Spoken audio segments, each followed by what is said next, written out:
The whistleblower, he's running away from the authorities now. He says they are doing illegal stuff, and that's why he came forward, put his whole life on the line. What do you think of this whistleblower guy? Should we track him down, bring him back, and try him?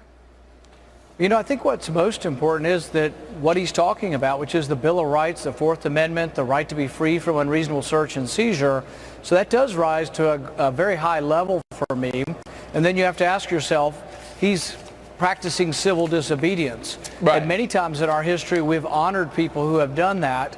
I'm reserving judgment on that.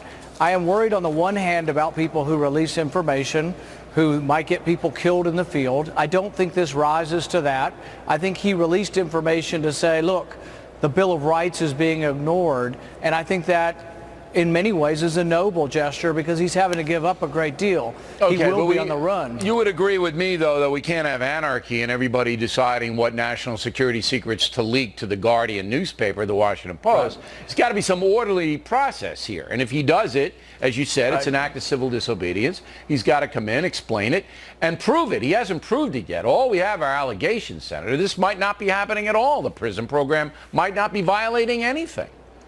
Well, you know, I think the question is, and see, it's a bigger question, it's really about whether or not when you give your records to a third party, you still have protection. Because the court actually may well rule, according to the court cases from the 1970s, Miller and Smith, that your records, when somebody else holds them, you don't have a Fourth Amendment protection.